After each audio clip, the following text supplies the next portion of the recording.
So yes student, अब हम पढ़ेंगे कॉजेज ऑफ वाटर पॉल्यूशन के बारे में, which is on page number 108। Water pollution जो होता है स्टूडेंट, ये एडिशन होता है पॉल्यूटेंट्स का इन वाटर, यानी किसी भी तरह के प्रदूषित कणों का पानी में मिल जाना या घुल जाना वाटर पॉल्यूशन कहलाता है।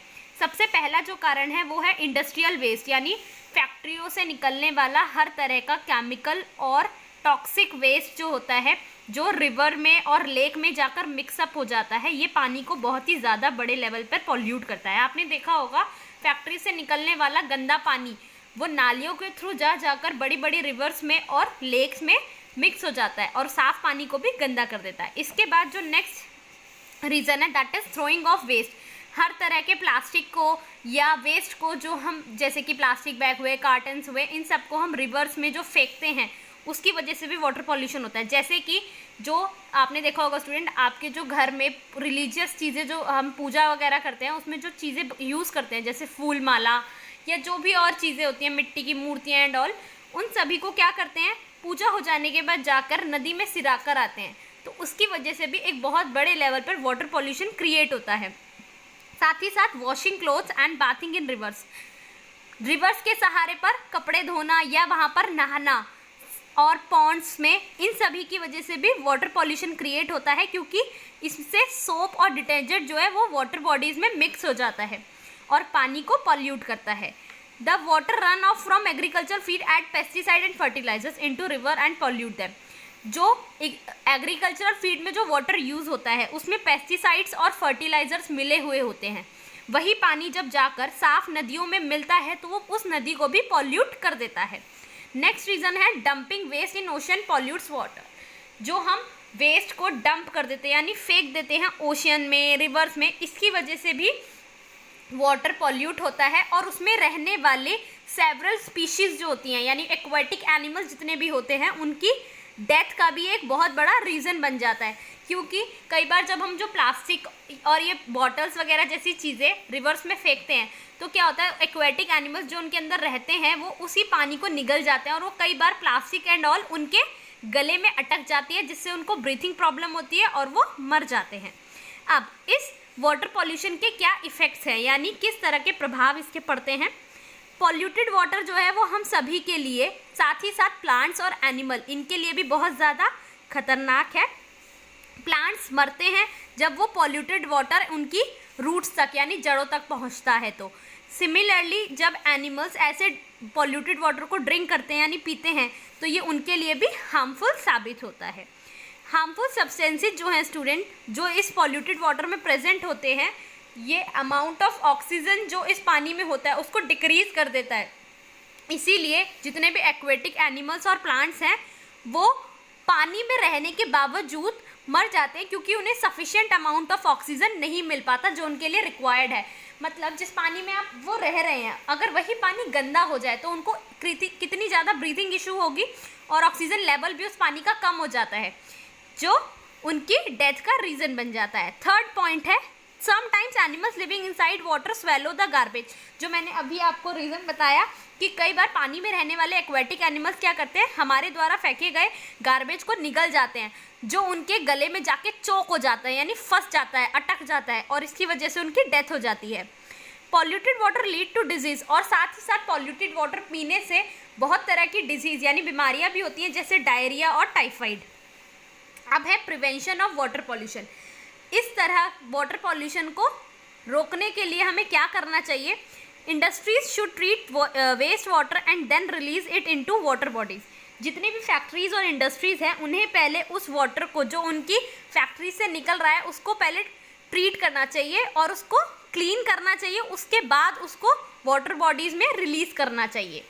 साथ ही साथ हमें क्लॉथ वॉश करना और नहाना रिवर्स और पॉन्ड जैसी जगहों पर बंद कर देना चाहिए यानी नहीं करना चाहिए। और हमें we must not throw garbage waste near water bodies.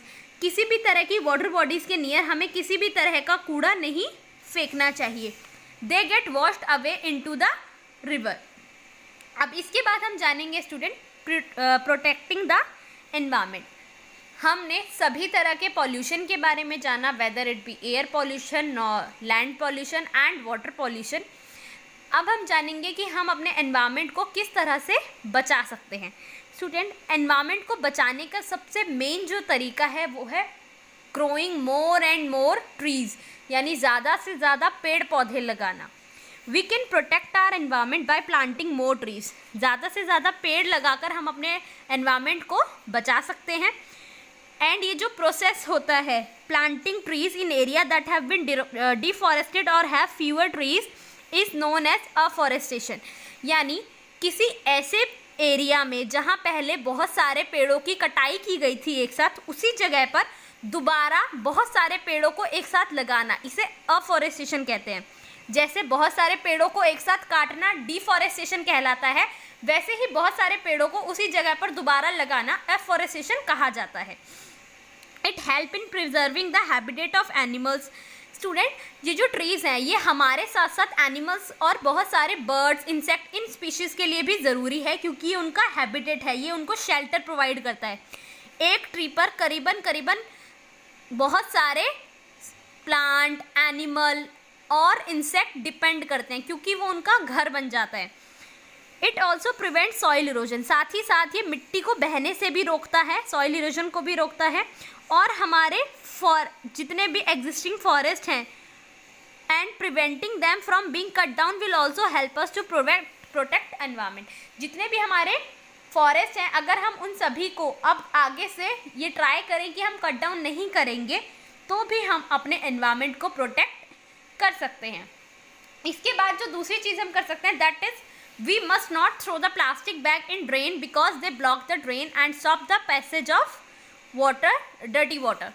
हमें जितना भी प्लास्टिक बैग्स या प्लास्टिक कैंस वगैरह होते हैं उन्हें नाली में नहीं फेंकना चाहिए, क्योंकि इसकी वजह से वो नालियाँ रुक जाती हैं और डर्टी वाटर की जो ड्रेनेज है वो भी रुक जाती है, मतलब डर्टी वाटर वहाँ से पास आउट नहीं हो पाता। आपने देखा होगा स्टूडेंट, आपके नियर बाय घर के आसपास भी होगा, कई जगह नालियाँ रुक जाती हैं। उसका रीज़न क्या होता है? जब हम उसमें इतना सारा कूड़ा भर देते हैं कि उसमें पानी के पास आउट की जगह ही नहीं बचती। इसके साथ साथ we must not dump the electronic waste. जितना भी इलेक्ट्रॉनिक वेस्ट है, जैसे कि टीवी है, बैटरीज हैं, सेलफोन्स हैं, हमें इन सब या कंप्यूटर्स हैं, इन सबको डंप नहीं करना चाहिए, क्योंकि ये जो इलेक्ट्रॉनिक मटेरियल्स होते हैं ना, ये बहुत ही ज़्यादा हज़ार्डियस होते हैं, यानी डेंजरस होते हैं हमारे एनवायरनमेंट के लिए। देखिए स्टूडेंट, यहाँ आपको पिक्चर में दो तरह के डस्टबिन दिखाए गए हैं। हम कुछ ऐसा भी कर सकते हैं जो मैंने आपको बताया था बायोडिग्रेडेबल और नॉन बायोडिग्रेडेबल के बारे में। ऐसे हम ये ड्राई वेस्ट और वेट वेस्ट के लिए कर सकते हैं कि जितना भी सूखा कूड़ा है उसे हम डालें ग्रीन कलर के डस्टबिन में, और जितना भी वेट यानी गीला कूड़ा है उसे हम डालें वेट वेस्ट वाले डस्टबिन यानी ब्लू कलर के डस्टबिन में। Dry waste such as, dry waste में क्या क्या, जैसे कि पेपर हो गया, प्लास्टिक हो गए, बॉटल्स हो गए, उन सभी को ग्रीन में डाला जाए। और जितना भी वेट वेस्ट है, जैसे फ्रूट और वेजिटेबल के छिलके, पील्स यानी छिलके, रेजिडुअल फूड आइटम्स जो हैं, इन सभी को हमें ब्लू वेस्ट यानी वेट वेस्ट वाले डस्टबिन में डालना चाहिए। इसके साथ साथ स्टूडेंट, मैं आपको बताना चाहूँगी वर्ल्ड एनवायरनमेंट डे के बारे में। हमारी गवर्नमेंट के थ्रू भी बहुत सारी चीज़ें रन आउट की जा रही हैं, जिसकी वजह से ताकि हम अपने एनवायरनमेंट को बचा सकें। People all over the world are gradually becoming aware of the duty to preserve the environment. और साथ ही साथ पूरे वर्ल्ड में लोग जो हैं जागरूक होते जा रहे हैं धीरे धीरे, ताकि वो अपने एनवायरनमेंट को बचा सके।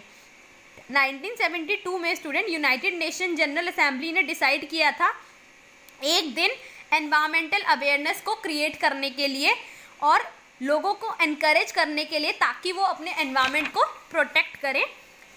और इसी डे को वर्ल्ड एनवायरनमेंट डे बनाया जाता है। यूनाइटेड नेशन ने डिक्लेयर किया था वो 5 जून को, यानी हर साल 5 जून को वर्ल्ड एनवायरनमेंट डे मनाया जाता है। आपको इस दिन के लिए अपना स्लोगन पहले से ही ढूंढ के रख लेना है।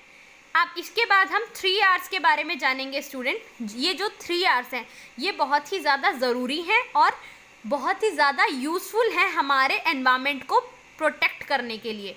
ये जो 3 R हैं वो क्या क्या हैं? Reduce, reuse and recycle. सबसे पहले हम पढ़ते हैं रिड्यूस। रिड्यूस मतलब कम कर देना, यानी किसी भी चीज़ के प्रयोग को कम कर दो। रीयूज़ मतलब एक ही चीज़ को दोबारा यूज़ करना, यानी एक ही चीज़ को दोबारा या बार बार प्रयोग करना।